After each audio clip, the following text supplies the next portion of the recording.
I don't have an official update on the injuries yet. I'll have to let you know on that here later today or tomorrow. But we have a number of guys in the training room that are sore. Obviously very disappointed in the outcome of the game. Proud of our guys for the effort that they gave. There were some really good individual efforts. Jared Cook, among others. I thought Jalen Richard came off the bench, made some great plays. Marshawn had a great touchdown run. Credit the Rams. They're a good football team. We have areas that we have to improve, and that's obvious. I'll answer any questions I can. What does Carl Jessup need to do to get on the field more? Well, he's going to get on the field more. It's just a matter of time. It's our first game. I don't want to read too much into it. The Rams are a diverse, complex offense. We chose to go with a unit that we felt gave us the best chance. But you'll see more and more Carl here in the coming weeks. What did you think of Colton Miller and Donald Penman? Thought they did well.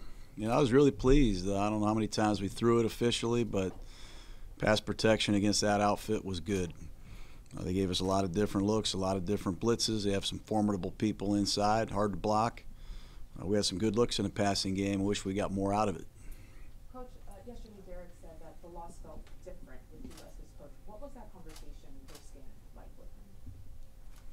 Losses all feel painful, especially Monday night losses when you have to get up and get ready for another team like Denver. But put a lot into it. We put a lot of time into this. I thought he was on his way in the first half. He's 20 for 24, I read, doing some really good things. I heard a skunk got loose in our tunnel. I think that's what screwed us up a little bit. But I don't have any doubts that Derek Carr is going to be great. I can't wait to get started and get ready for the Broncos. When you watched the film of him the second half last night, it didn't jump out watching the film. You mentioned he was so sharp in the first half. The second half, not quite. Yeah, there's a few plays that uncharacteristically, he wasn't at his best, but sometimes you have to credit Wade Phillips. You have to credit the defense. They gave us multiple looks. They have some talented people out there, and it's just disappointing. But I think knowing how good Derek is, it gives us hope that we can get it all solved. Marshawn was on the field last night for less than 30 snaps and had about, I think, he had 11 carries. Is that a reflection of how the game was going?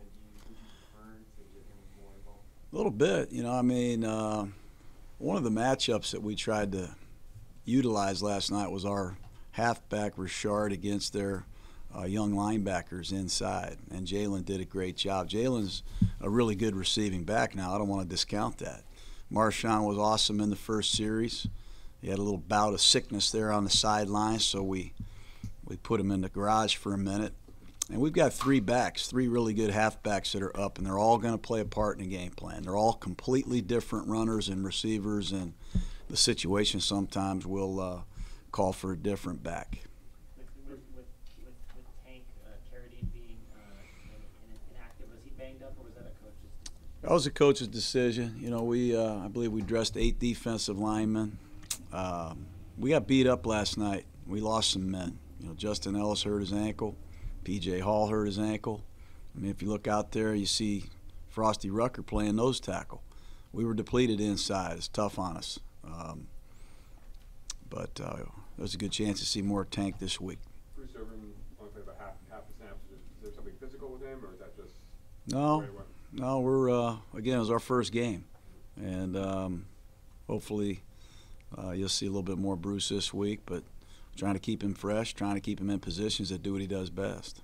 There was a few instances last night. The Marshawn touchdown, I think Cook caught a ball behind it, wasn't quite to the stake, and he just fought his way past it. There was one, I think Seth Roberts did one too. Was that kind of the effort you were looking at? Yeah, I was excited. I was really proud of our guys. Jared Cook, he was awesome last night. He made some tremendous plays. He really did. He's been that way since I've been here. He's really playing good football for us. Seth Roberts, it's really the first time I got to see Seth for a prolonged period of time. I'm excited about some of the things that he did.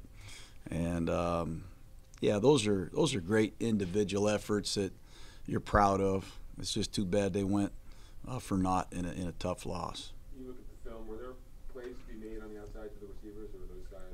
Yeah, a couple times. There were a couple times. We had a big play that Amari called back. We had 100 yards of penalties in the first half. But yeah, there were some opportunities to get the ball to Amari, certainly. And again, a big part of that game plan last night was Jared Cook against their safety and our halfback against their linebackers. That's the way their coverage was played, and those are the matchups that we really primarily targeted. But we did have some opportunities to get our wide receivers involved. What do you think about your cornerbacks play? You know, I thought Gary Conley, for the first time playing football in a long time, I thought he did some really good things. I was pleased. And obviously Melvin, the PI, the PIs are not good. Got to play the ball in flight better. And we got to make sure we get him some help over the top in some of those situations. But it's still a work in progress. I thought Leon Hall did a really good job as our nickel. Made some really good competitive plays, physical tackles against a great back. But we have to improve. There's no question. Peyton Manning told us during training camp that your standard line to him was, "I haven't lost a game in 10 years," and you'd say, "Yeah, you haven't won one either." Yeah. But does the loss feel the same? Yeah, they feel the same. It stinks. You know, it's not very fun. But we have work to do. It's obvious. We got work to do. And we're going to build this football team back, and it might not happen tonight, but we're going to keep laying bricks. We got a great group of guys, and we'll get ready for the next battle. Now, you said you didn't have anything concrete on injuries, but are you going to need a new long snapper? Yes, I believe so. You know, that was tough losing our long snapper on the very first punt. And Lee Smith came in. I don't think fans knew it. I don't know if the Rams knew it. But he fired it back there fairly accurately and let us execute. So credit to Lee Smith. What But you also said about John Townsend too, that he's had a left-footed kicker, a right-footed kicker. Michael usually comes in and he's had multiple long snaps. yeah, it says a lot about Townsend. You know, I thought he handled the adversity pretty good for a rookie player on Monday Night Football. I thought he did some good things. Is that it, guys? Do you have any clarity as to who your next long snapper? I don't have any clarity. We have a bunch of guys coming in. I didn't get home till late last night, and I think we have several candidates in the process of being worked out. Jared Cook, he not only set the Raiders franchise record for most receiving yards by a tight end, that followed what he's done previous stops in his career. He's the franchise record holder in LA for the Rams, in Nashville for the Titans. What does that say about him to be capable of setting 3 different franchises record for most receiving yards by a tight end in the game? Says he's pretty good. Pretty good player. You know, I just like the way he works, competes. You know, I think the thing that was missed in the statistics, I don't get caught up in all the yards and fantasy stuff, honestly, but the way he competed for every one of those yards, running through tackles, you know, diving for another foot, diving for another yard. That's what I love about him. Coach, diving a little deeper into the rookies on defense, or the PJ Hall, at least first, what do you see now after watching them in week 1 that they should really focus on leading up to the ball? They keep getting better. That was their first game. You know, they played a lot of football. I think we talked about Hurst, and we talked about Hall coming in here being very good inside pass rushers. Last night, they had to defend a run probably more than they had expected when Justin got hurt particularly. But they got to keep improving. They got to keep improving. They got to keep seeing schemes, keeping their pad level down, using their hands better, just improving. And we got to get Arden Key some better looks. You know, when they run all those jet sweeps, there's a lot of eye candy out there. It's tough. It gets your eyes off your initial role, which is to rush the passer. There was a lot of play action last night. It's hard when you're faking the ball to Todd Gurley to cut loose a rush. So we got to keep getting them some looks. All 3 of those guys got to roll their fists up, keep fighting. It's going to be a tough year, as it is for every rookie. What was the process just throughout the week to identify who your gunner would be opposite Dwayne Harrison? How did Hatcher ultimately take that job? Well, it's just been what we've done on the practice field. You know, we have only so many candidates that can serve that role now. We had a number of candidates available in the preseason. Right now, when you put your inactives down, you've only got a select group to choose from. So Hatcher got the first run at it last night. We'll see what happens this week. Was Brandon McBell just not not quite ready. You know, he's only been here 4 or 5 days.